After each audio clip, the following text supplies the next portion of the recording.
Pembahasan kita berfokus pada satu kalimat pendek, yaitu tentang hari Tuhan.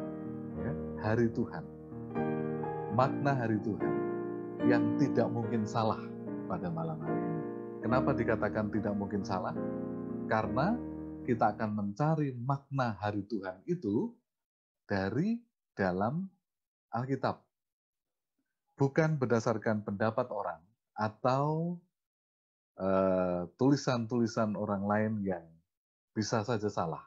Tetapi kalau kita mencari artinya dari Alkitab sendiri, maka kita mendapatkan jaminan kebenaran dari makna hari Tuhan itu.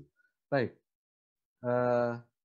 kalimat hari Tuhan atau istilah hari Tuhan itu didapatkan di dalam Wahyu pasal 1 ayat 10. Wahyu 1 ayat 10 dikatakan, pada hari Tuhan, aku dikuasai oleh roh, dan aku mendengar dari belakangku suatu suara yang nyaring seperti bunyi sangkakala. Perhatikan, pada hari Tuhan, Yohanes menerima kuasa Roh Kudus. Yohanes menerima penglihatan yang dituliskan di kitab Wahyu. Nah, seperti di awal saya sampaikan, ada banyak pendapat tentang hari Tuhan ini. Mayoritas umat Kristen mengatakan bahwa hari Tuhan itu adalah hari Minggu. Kenapa? Karena Yesus bangkit pada hari Minggu. Tetapi orang yang lain, kelompok yang lain mengatakan, oh enggak, itu bukan hari Minggu. Itu bisa jadi pada hari Paskah, itu kan hari Tuhan juga. Hari kematian Yesus. Itu juga bisa terjadi pada hari Pentakosta. Bukankah itu juga suatu hari besar di mana Roh Kudus dicurahkan? Ya, tetapi sebagian kecil dari orang Kristen percaya bahwa hari Tuhan adalah hari Sabat, hari yang telah dibuat secara khusus oleh Yesus sejak hari penciptaan dan akan tetap berlangsung sampai dunia baru. Nah, bagaimana caranya kita akan melihat, saudaraku sekalian? Ternyata istilah hari Tuhan itu di dalam seluruh Alkitab terjemahan baru, ya, dalam seluruh Alkitab terjemahan baru, terdapat 36 kali atau 36 ayat, yaitu seluruh Alkitab terjemahan baru bahasa Indonesia, tentu saja. Ya. Kemudian, dalam perjanjian lama, ada 31 kali atau 31 ayat. Dalam perjanjian baru, ada 5 kali atau 5 ayat. Nah, dari 5 ayat dalam perjanjian baru itu, satu di antaranya terdapat di dalam Wahyu pasal 1 ayat yang ke-10. Tetapi saudaraku sekalian yang terkasih dalam Tuhan, ternyata semua yang ditulis dengan hari Tuhan dalam Alkitab bahasa Indonesia kita ini, ternyata memiliki 3 perbedaan. Ya. Yang pertama adalah dari 36 ayat tadi, 26 ayat, 22 perjanjian lama, 4 perjanjian baru, menyatakan bahwa hari Tuhan itu adalah sebuah istilah tentang penghakiman yang dilakukan oleh Tuhan, ya, tetapi juga tentang kedatangan Yesus yang kedua kali atau hari kiamat yang disebut di dalam Alkitab sebagai the day of the Lord. Ya. Jadi 26 ayat menyatakan hari Tuhan itu the day of the Lord. Tetapi dalam terjemahan bahasa Indonesia diterjemahkan ringkas saja, hari Tuhan. Sedangkan, saudaraku sekalian, 9 ayat perjanjian lama menyatakan bahwa hari Tuhan dalam bahasa kita, dalam Alkitab bahasa Indonesia, menyatakan suatu waktu atau suatu saat di mana Tuhan melakukan sesuatu. Ya, Tuhan melakukan tindakan sesuatu. Dan dalam terjemahan bahasa Inggris, 9 ayat itu selalu disebutkan sebagai the day that the Lord ... Ya, hari di mana Tuhan melakukan sesuatu. Tetapi dalam terjemahan bahasa Indonesia diterjemahkan sama, yaitu hari Tuhan. Sangat menarik, ya. Dan satu ayat yang terdapat dalam Wahyu 1 ayat 10 berbicara tentang hari Tuhan yang lain, hari Tuhan yang berbeda dengan the day of the Lord, di mana penghakiman Tuhan berlangsung. Itu juga berbeda dengan the day that the Lord, di mana Tuhan melakukan sesuatu. Ya. Kenapa? Karena di dalam Wahyu 1 ayat 10 itu menunjukkan bahwa hari itu miliknya. Ya, dengan diterjemahkan dalam bahasa Inggris the Lord's Day, hari milik Tuhan. Kita akan melihat perbedaan-perbedaan ini. Contohnya, ini yang 26 ayat ya, tentang the day of the Lord.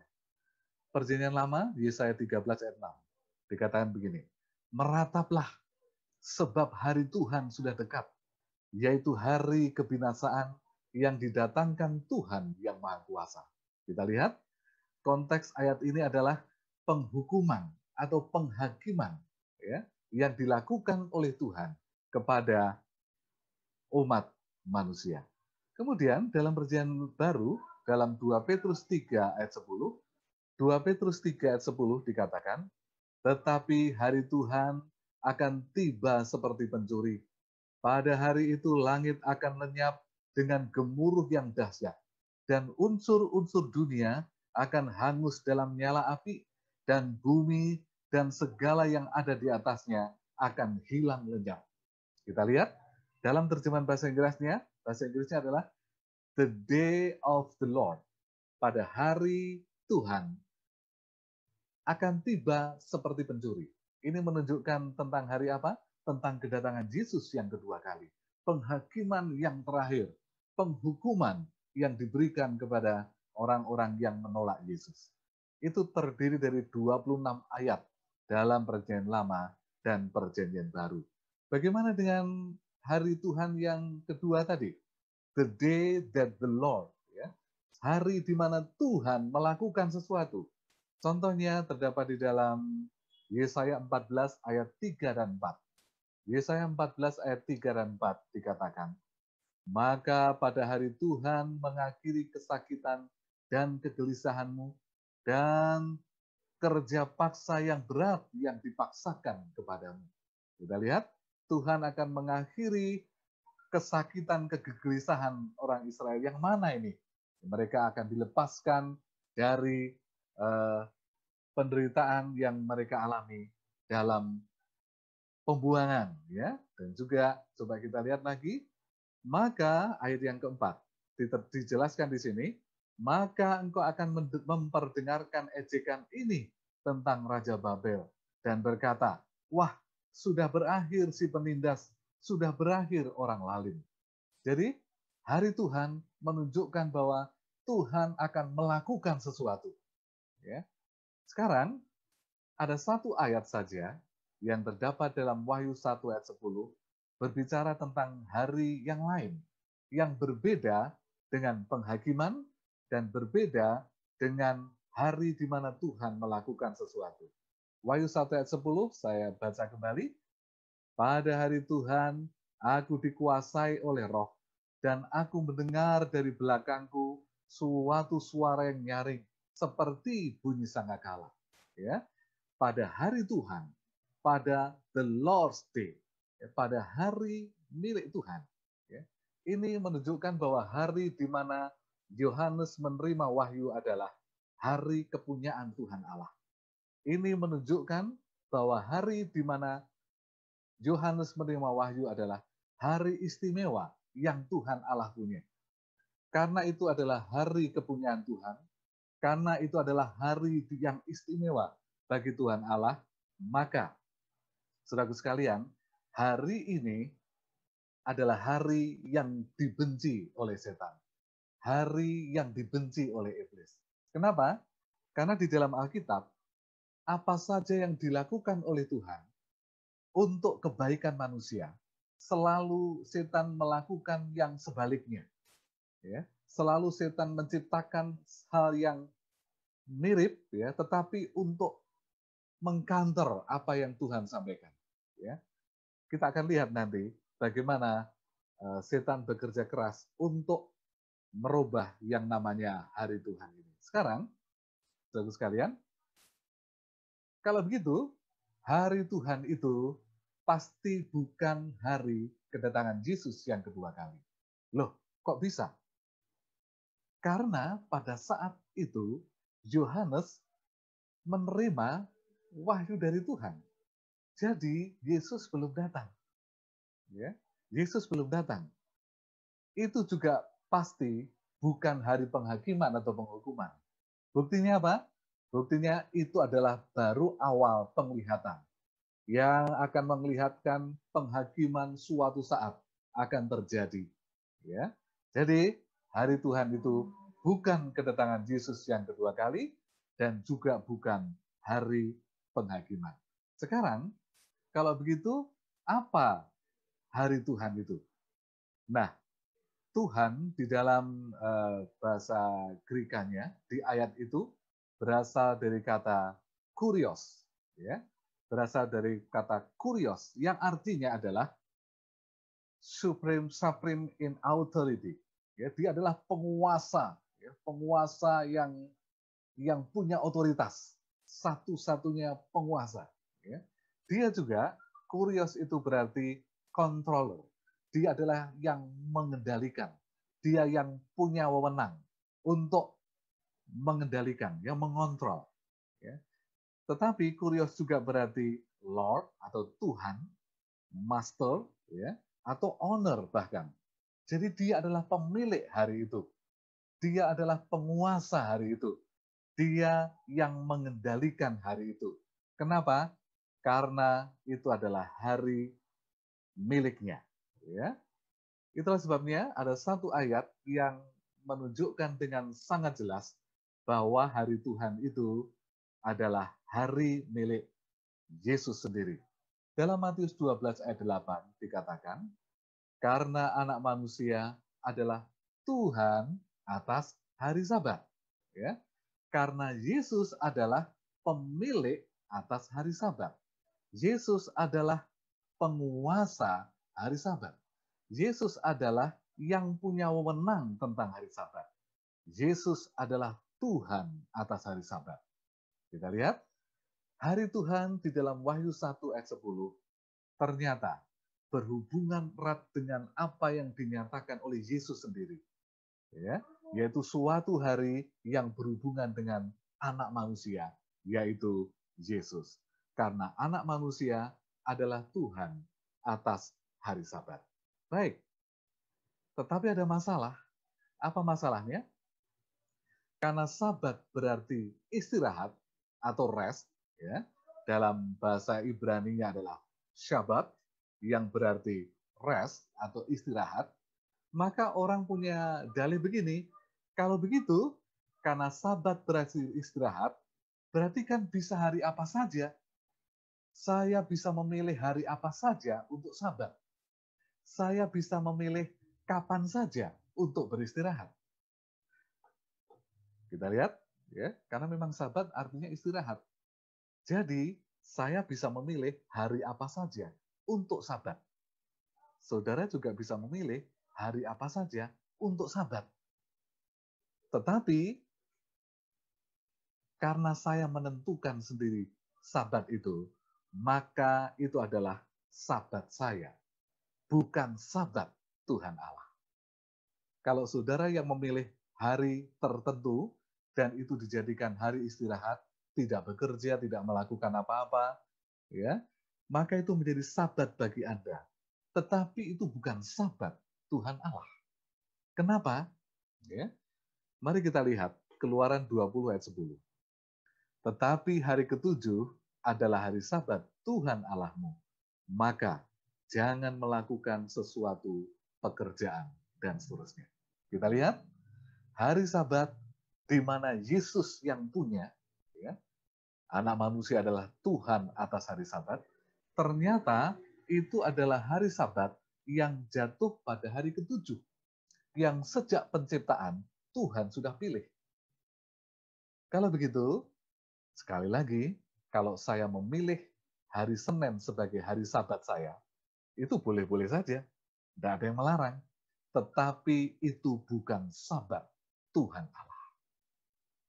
Ya.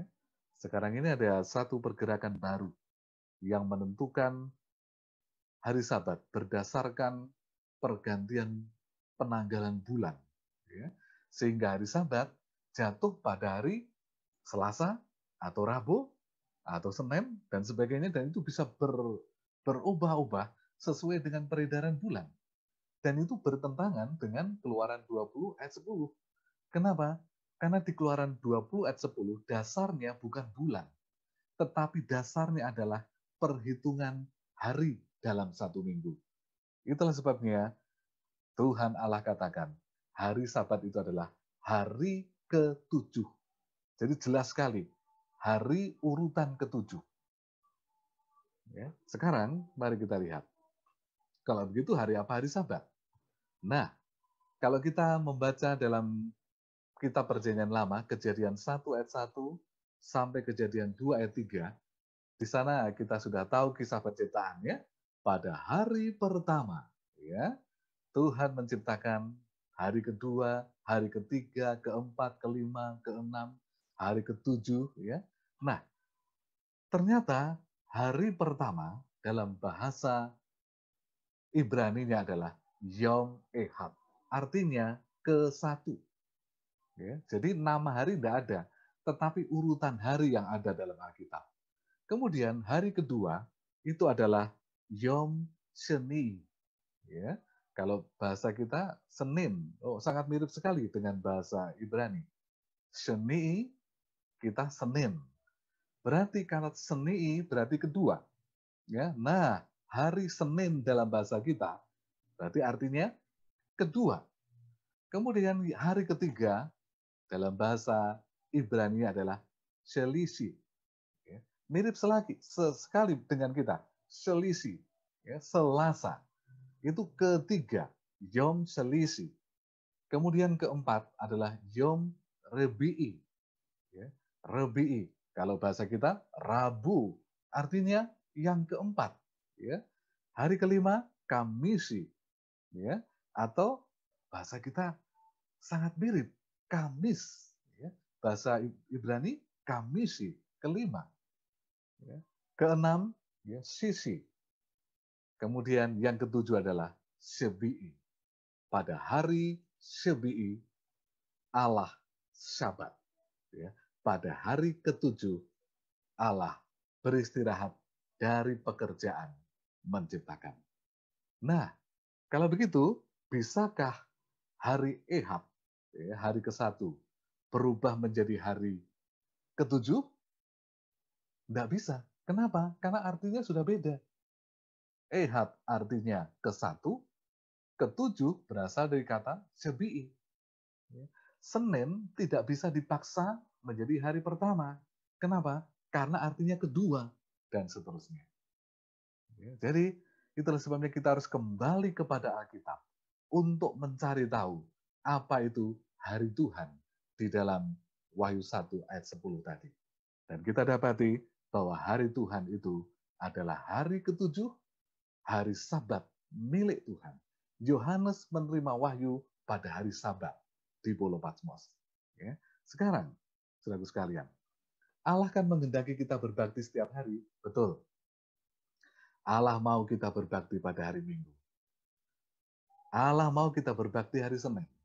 Allah juga mau kita berbakti hari Selasa. Allah juga mau kita berbakti hari Rabu seperti sekarang.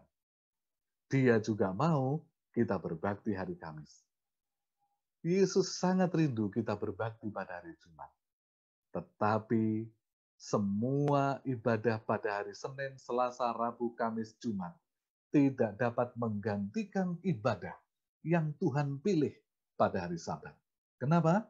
Karena Tuhan berhenti mencipta, Tuhan memberkati, dan Tuhan menguduskannya. Saudara sekalian, salah jika kita tidak berbakti pada hari Minggu. Salah kalau nggak Senin berbakti, Selasa, Rabu, Kamis, atau tidak berbakti pada hari Jumat. Karena kita perlu Tuhan, kita perlu berbakti setiap hari. Tetapi kita akan sangat salah Kalau kita tidak berbakti pada hari Sabat, di mana Tuhan sudah tentukan, Dia berhenti, Dia memberkati, dan Dia menguduskan. Kita lihat betapa istimewanya hari Tuhan itu bagi Yesus. Ya. Salah jika hari Sabat disamakan dengan hari Minggu. Kenapa? Memang tidak sama. Jika disamakan dengan hari Senin, Selasa, Rabu, Kamis, ataupun Jumat. Kenapa? Karena Allah yang membedakan hari Sabat itu dengan hari-hari yang lain. Dia berhenti, Dia menghormati, Dia memberkati, dan Dia menguduskannya. Kita lihat, Sabat dibuat berbeda oleh Allah dari hari yang lain. Untuk apa? Dalam Yeskiel 20 ayat 12, Yeskiel 20 ayat 12, Sabat dijadikan peringatan di antara aku, yaitu Tuhan, dengan mereka, yaitu umatnya. Sabat adalah tanda antara Tuhan dan umatnya. Itulah sebabnya di dalam Ibrani 4 ayat 9. Karena banyak orang mengatakan bahwa rasul-rasul tidak lagi berbakti pada hari Sabat, tetapi pada hari Minggu. Benarkah demikian? Ini kitab Ibrani yang ditulis oleh Paulus, ya, yang ditulis menjelang tahun 100 Masehi. Apa yang dikatakan oleh Rasul Paulus? Ibrani 4 ayat 9, jadi masih tersedia suatu hari perhentian, hari ketujuh bagi umat Allah. Jadi Tuhan menyediakan hari ketujuh bagi umat Allah. Siapapun yang merasa umat Allah, maka dia harus berbakti pada hari ketujuh yang Tuhan sudah pilihkan secara khusus. Ya. Nah sekarang, saudara sekalian, apa hubungannya hari Sabat dengan pelajaran kita malam hari ini, yaitu tentang jemaat Pergamus. Jemaat yang ketiga tidak dari antara 7 jemaat di Asia Kecil. Saudara sekalian, mari kita ulang sejenak apa yang terjadi pada jemaat Smyrna. Jemaat Smyrna adalah jemaat yang menderita. Kenapa? Karena begitu banyak kesusahan yang mereka alami. Kesusahan dari luar, apa itu? Penganiayaan. Yang mengakibatkan kemiskinan yang luar biasa. Kemudian kesusahan dari dalam, muncullah umat iblis, ya, umat-umat Yahudi yang mengaku sebagai umat Tuhan, tetapi sebenarnya adalah umat iblis. Kenapa? Karena mereka memfitnah umat-umat Tuhan. Jadi jemaat Smyrna mengalami penderitaan yang luar biasa. Ya, penderitaan di bawah kekuasaan kaisar besar yang sudah kita pelajari kemarin.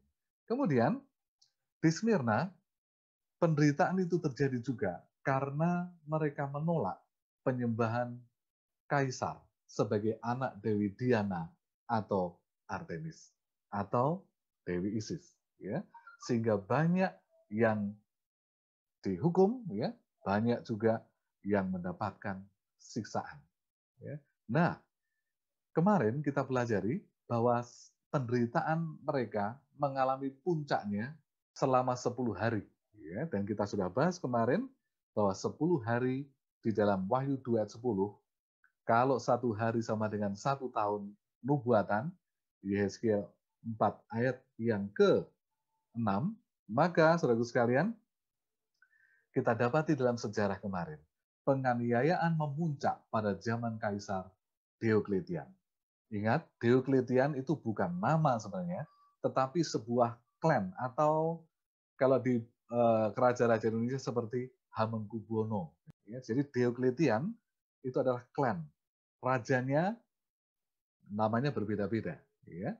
Nah, selama 10 tahun, 303 sampai 313 Masehi.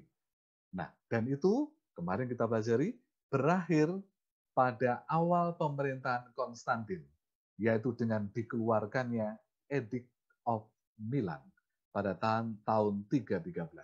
Isinya apa? Menghentikan penganiayaan kepada orang-orang Kristen. Mari kita lihat sejarah selanjutnya.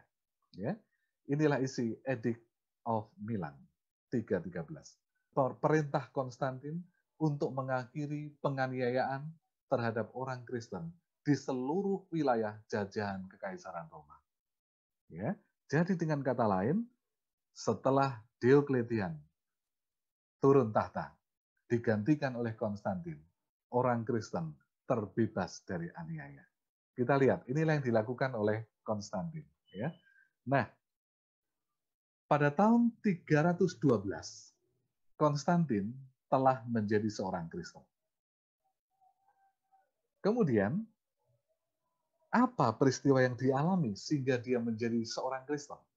Ternyata, saudaraku sekalian, ketika Konstantin dan pasukannya dalam perjalanan menuju Roma, sebelum pertempuran terakhir di suatu jembatan yang sangat bersejarah, yaitu jembatan Milvian, tepat di luar tembok kota Roma, ya, ternyata Konstantin mendapatkan mimpi karena melawan Diokletian tidaklah mudah, ya, dan raja terakhir dari klan Diokletian adalah Maxentius. Karena perlawanan terhadap Maxentius sangat susah dan kemungkinan menang itu sangat kecil, maka pada suatu malam Konstantin mendapatkan mimpi. Di dalam mimpinya, saudaraku sekalian, Konstantin melihat di langit ada tanda salib. Ya, dan salib itu bercahaya dengan terang. Dan terdapatlah sebuah tulisan. Tulisan itu memiliki arti sebagai berikut. Under this sign, you will win. Ya, dengan tanda ini, kamu akan menang. Kita lihat. Kemudian, saudaraku sekalian, inilah yang terjadi. Inilah penglihatan yang Konstantin lihat dalam mimpinya. Dalam bahasa Latinnya, kata-kata itu adalah in hoc signo vinces. In this sign, thou shalt conquer. Ya, engkau akan menaklukkan, engkau akan menang. Dan benar, apa yang dilakukan oleh Konstantin pada malam hari itu, dia merenungkan apa yang dia mimpikan. Dan pagi harinya, dia memerintahkan kepada seluruh pasukannya sebelum menyerang ke kota Roma untuk menuliskan, ya, untuk mengukir di setiap perisainya dengan dua huruf yang merupakan dua huruf Greka, yaitu Si dan Rho. Ya. Si itu X, ya, Rho itu R. Itu diambil dari dua kata pertama dari Kristos atau Kristus dalam bahasa Greka. Nah, saudara sekalian, si Rho itu digabung dengan tanda salib. Dan itu dituliskan atau diukirkan di semua perisai pasukan Konstantin. Pada tahapan berikutnya, kata yang sangat luar biasa itu, in hoc signo vinces itu, dituliskanlah di pedang Konstantin. Ya, dan juga simbol siro pada pedang itu. Nah, saudara sekalian, ini sangat mengejutkan sekali. Kenapa? Kita akan, ini adalah jembatan ya, jembatan yang bersejarah karena Konstantin bertempur melawan Maxentius, kaisar dari klan Diokletian yang terakhir. Dan ini ada dalam sejarah karena tertulis dalam sejarah tanggalnya 28 Oktober 312 Masehi. Pertempuran besar antara Konstantin dan pemerintahan Diokletian. Di zaman Smyrna, saudara sekalian, 312, Konstantin menjadi Kristen dan menguasai Roma. Kemudian 313, akhir dari periode Jemaat Smyrna. Edict of Milan dikeluarkan. Semua penganiayaan terhadap orang Kristen berhenti. Orang Kristen mendapatkan kebebasan yang luar biasa. Dan akhirnya sampailah kita kepada periode, yaitu Pergamus. Ya, jemaat yang ketiga. Ini jemaat Pergamus ada di zaman Yohanes. Tetapi karakter dan apa yang terjadi menggambarkan kehidupan gereja Tuhan sejak tahun 313 sampai 538 Masehi. Kita akan melihat Ya, ini adalah Pergamus, ya, yang berarti ketinggian, ya, yang berarti tempat yang tinggi. Pergamus juga berarti diangkat sangat tinggi. Di puncak Pergamus itu, saudara sekalian, ada Temple of Zeus, ya. Tetapi sayang, ini semua sisa-sisa bangunan itu dibawa ke Jerman pada tahun 2000. Tetapi sisa-sisanya masih ada, ya. Temple of Zeus ada di sana. Sekarang seperti inilah penampakan Pergamus itu. Tangga-tangga yang menuju puncak, ya, di puncak gunung, diangkat sangat tinggi. Terus sekalian, Pergamus diangkat tinggi. Apa artinya? Pergamus terbebas dari masa penganiayaan. Penganiayaan fisik yang luar biasa, yang berlangsung selama 10 tahun yang mengerikan di zaman Smyrna, sekarang betul-betul lenyap. Kenapa kok lenyap? Karena Pergamus mengalami masa-masa yang damai. Kok bisa damai? Kaisar Konstantin dan seluruh pembesar-pembesarnya menjadi Kristen. Kekristenan berkembang sangat pesat. Dan itu didukung oleh kekaisaran. Ya, jadi betul-betul kekristenan diangkat sangat tinggi. Mencapai puncak perkembangan yang luar biasa. Sampai ke seluruh jajahan Roma. Ini luar biasa. Kemudian, saudara sekalian, yang menjadi masalah adalah masa damai, tenang, segalanya lancar, ketika diangkat tinggi, justru itulah masa yang paling rawan untuk jatuh. Ya. Bukankah semakin tinggi, semakin besar angin yang dirasakan? Ya. Ketika jemaat Pergamus diangkat tinggi, mengalami masa-masa damai, mengalami masa-masa jaya, kekristenan mengalami masa-masa yang hebat. Justru pada waktu itulah mereka dalam kondisi yang rawan. Mereka sedang bahaya untuk jatuh. Saudaraku sekalian, banyak orang Kristen yang dikerjakan di pemerintahan, bahkan juga sebagai pengurus gereja yang mendapatkan fasilitas yang mewah. Kita masih ingat istilah pengikut Nikolaus di jemaat Efesus yang ditolak oleh jemaat Efesus? Apa itu? Mereka yang menggunakan kekuasaan untuk mencapai kepentingan sendiri, bahkan di dalam jemaat.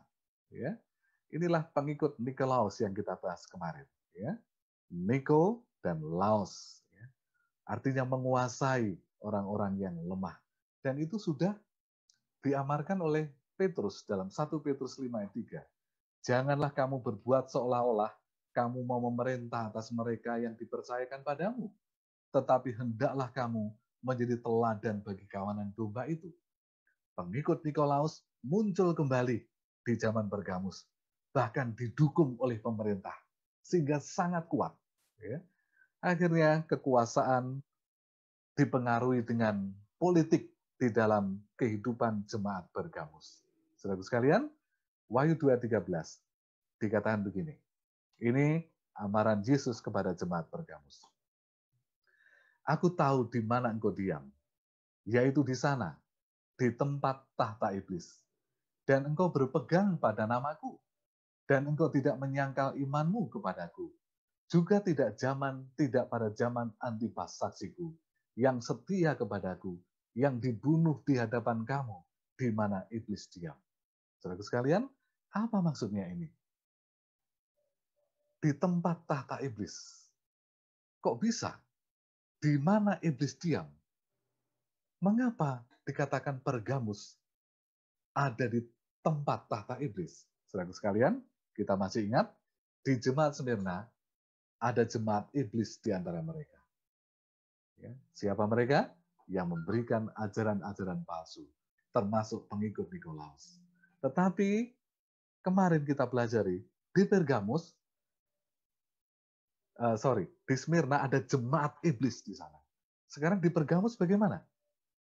Di Pergamus, iblis yang bertahta dalam gereja, yang mengendalikan gereja, ya, yang menguasai gereja, sehingga gereja tidak lagi murni sebagai kegiatan rohani, tetapi menjadi alat untuk politik. Sekarang kita lihat, saudara sekalian, tahun 321 ada perubahan yang luar biasa.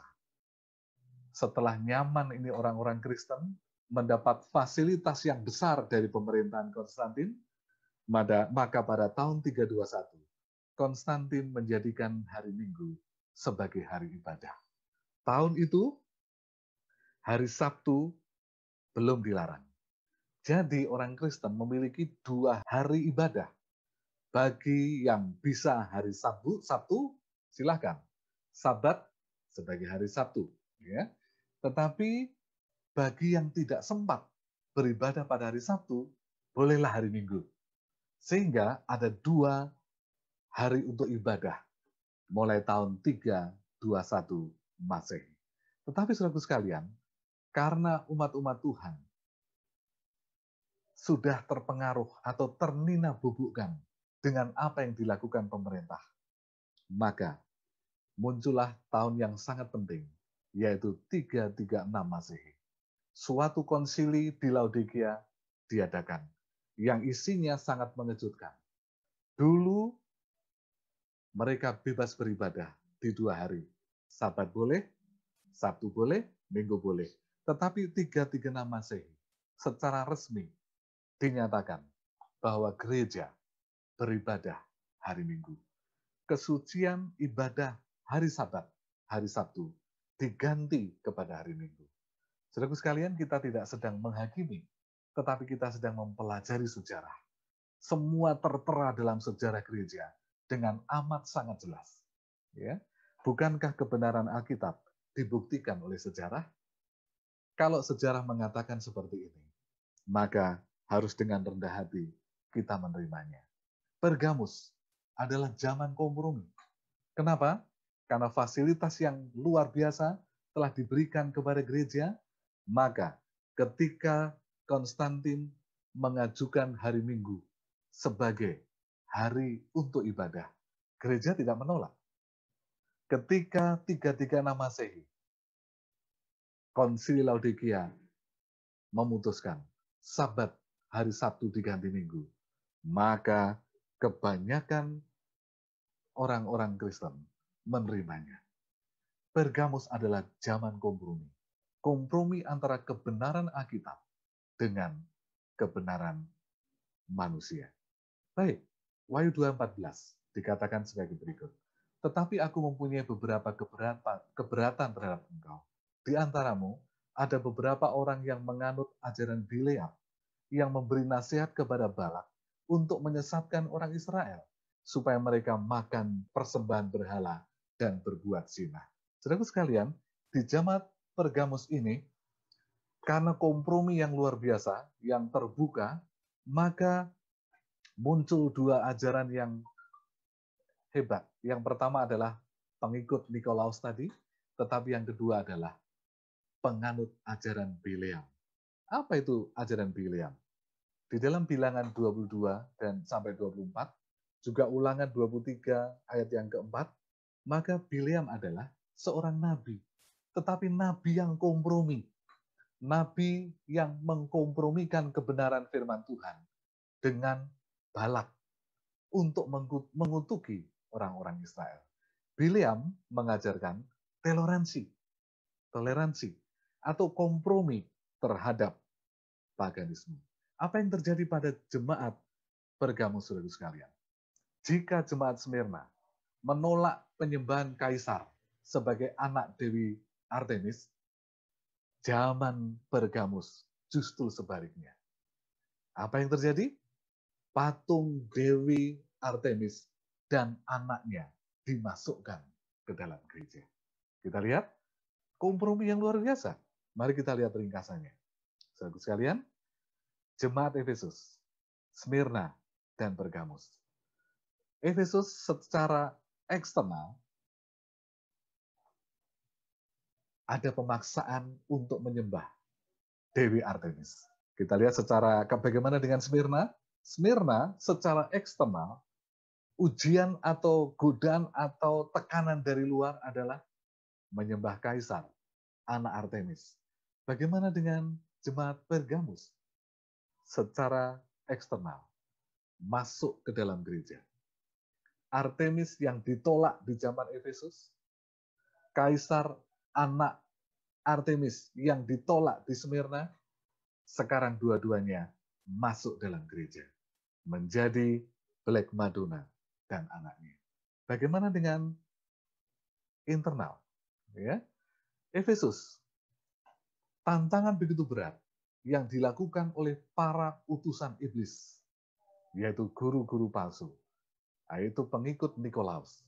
Ya, bagaimana dengan Smyrna? Smyrna justru lebih berat lagi. Kenapa? Karena di dalam jemaat ada sebagian yang merupakan jemaat iblis. Siapa mereka? Yang memfitnah dan memutarbalikkan kebenaran. Sehingga membuat banyak orang meninggalkan Tuhan. Bagaimana dengan Pergamus? Ujian dari dalam muncul. Tidak lagi jemaat iblis, tetapi tahta iblis sudah di dalamnya. Kenapa? Ajaran Nikolaus masuk ke jemaat dan diterima. Bahkan ajaran Bileam, penyembahan berhala, diterima di dalam gereja. Strategi setan untuk menjatuhkan Efesus, mereka dibuat sibuk pelayanan sehingga lupa akan firman Tuhan untuk pribadi. Bagaimana dengan Smyrna? Smyrna, strategi setan adalah dengan aniaya, dengan fitnah.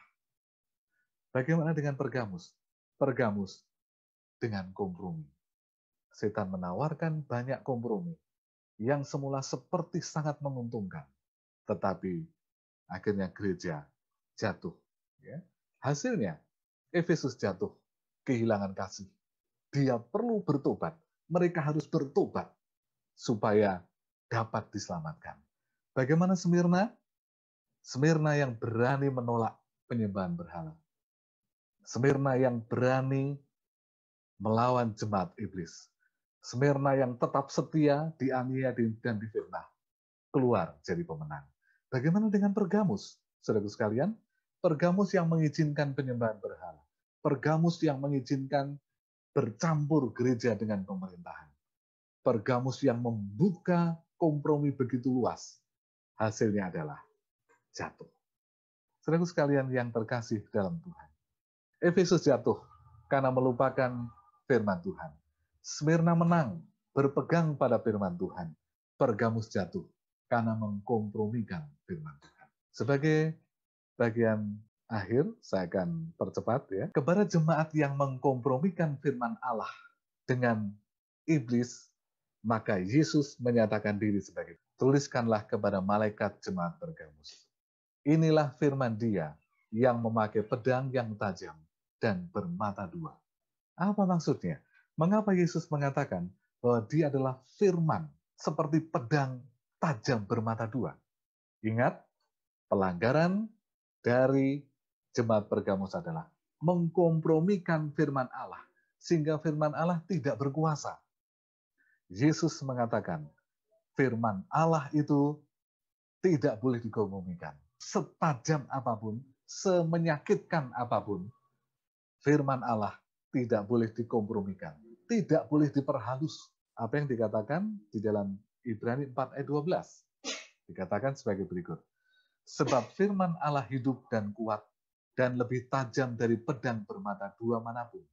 Ia menusuk amat dalam sampai memisahkan jiwa dan roh, sendi-sendi dan sumsum. Ia sanggup membedakan pertimbangan dan pikiran hati kita. Kita lihat, firman Allah tidak boleh dikompromikan. Memang tajam. Kadang-kadang firman Tuhan itu kalau menegur kita, sangat tajam, sangat telak. Kadang-kadang kita merasa sakit hati. Tetapi firman Tuhan itu setajam apapun. Tujuannya bukan untuk membinasakan, tetapi untuk menyelamatkan kita. Tujuannya bukan untuk menyakitkan kita, tetapi seperti pisau operasi. Pisau operasi itu harus menyentuh dengan sangat tajam untuk mengeluarkan penyakit dari dalamnya. Saudaraku sekalian yang terkasih dalam Tuhan, malam ini kita mendapatkan pelajaran bahwa kita tidak dapat mengkompromikan firman Tuhan dengan teori apapun. Walaupun itu menguntungkan, Walaupun itu menjanjikan, tetapi kita tidak boleh mengkompromikan. Kenapa? Sekali kita mengkompromikan kebenaran firman Allah dengan ajaran manusia, kita akan terjebak dan kita akan jatuh. Kita akan kehilangan kebenaran itu sendiri. Kalau begitu, Wahyu 1 ayat 10 tadi berbicara tentang hari Tuhan. Dan hari Tuhan ini pun kita tidak boleh kompromikan. Dengan iming-iming apapun, dengan teori apapun, hari Tuhan adalah hari kepunyaan Tuhan Allah. Hari istimewa Tuhan Allah. Dan hari itu memang dibenci oleh iblis. Tetapi saudara sekalian, hari itu tidak boleh kita ganti dengan hari apapun. Karena memang sudah dinubuatkan dalam Daniel 7:25 bahwa setan menggunakan kekuasaan gereja, ya, berusaha untuk mengubah waktu dan hukum, Daniel 7:25. Dan itu digenapi di masa Pergamus. Kekudusan hari Sabtu diganti pada hari Minggu. Hari Tuhan pasti bukan hari Minggu, walaupun hari kebangkitan Yesus. Kenapa? Kita sudah melihat sejarah tadi. Ibadah Kristen pada hari Minggu baru dimulai tahun 321 Masehi. Sementara Yohanes menerima wahyu pada tahun 90-an. Jadi sangat jauh sekali. Ya, sangat jauh. Pada hari Tuhan, pasti hari Sabtu. Hari Sabat. Hari Sabat Tuhan Allah. Hari Tuhan juga bukan hari Senin. Hari Selasa, atau hari Rabu, atau hari Kamis. Ya. Kenapa? Karena itu nggak ada keterangan dalam Alkitab. Bukankah kebenaran harus berdasarkan Alkitab? Ya. Nah, kita tetap boleh beribadah hari Senin. Kita bisa memilih hari Selasa untuk tidak bekerja. Kita bisa memilih hari Rabu untuk tidak bekerja. Menjadi sabat pribadi kita. Tetapi itu bukan hari Tuhan. Itu bukan hari sabat Tuhan. Tuhan yang memilih sendiri harinya. Hari Tuhan juga bukan hari Kamis. Walaupun hari makan Paskah terakhir diadakan pada hari Kamis. Hari Tuhan juga bukan hari Jumat. Walaupun itu adalah hari kematian Yesus. Saudara sekalian yang terkasih dalam Tuhan. Kenapa setan berusaha dengan keras agar manusia tidak memeliharanya? Kita baca Yesaya 58 ayat 13. Apabila engkau tidak menginjak-injak hukum Sabat dan tidak melakukan urusanmu pada hari kudusku, apabila engkau menyebutkan hari Sabat, hari kenikmatan, dan hari kudus Tuhan, hari yang mulia, apabila engkau menghormatinya dengan tidak menjalankan segala acaramu, dan dengan tidak mengurus urusanmu, atau berkata omong kosong. Yesaya 58 ayat 14, maka engkau akan bersenang-senang karena Tuhan, dan aku akan membuat engkau melintasi puncak-puncak bukit di bumi, dan kendaraan kemenangan. Aku akan memberi makan engkau dari milik pusaka Yakub bapa leluhurmu, sebab mulut Tuhanlah yang mengatakan. Kita sudah tahu sekarang, hari Tuhan adalah hari Sabtu, yang tidak akan pernah berubah sampai kepada kehidupan yang kekal. Jangan kompromikan kebenaran ini. Mari kita belajar dengan apa yang terjadi pada jemaat Pergamus, yang berani mengkompromikan sesuatu kebenaran. Akhirnya, kompromi berikutnya mengikuti. Kompromi yang lain mengikuti. Sehingga sepanjang zaman Pergamus, umat-umat Tuhan justru mendapatkan kesulitan karena kebenaran tidak didapati lagi. Saudara sekalian, bisakah kompromi terjadi pada zaman sekarang? Bisa. Bisakah kita tetap mempertahankan kebenaran? Bisa. Kita kembali ke ayat Wahyu 1 ayat 3. Berbahagialah orang yang membacakan, orang yang mendengarkan, dan orang yang menuruti semua yang tertulis di dalam kitab nubuatan ini. Kenapa? Karena waktunya sudah dekat. Yesus segera datang kembali. Kalau masih ada kompromi firman Tuhan dengan dunia ini, maka kebenaran yang murni, kekayaan yang luar biasa tidak akan kita miliki. Oleh karena itu, mari kita mulai mempelajari firman Tuhan dengan lebih sungguh-sungguh. kita merenungkan firman Tuhan lebih sungguh-sungguh lagi, dan pada akhirnya kita berpegang teguh pada kebenaran. Kiranya Tuhan memberkati.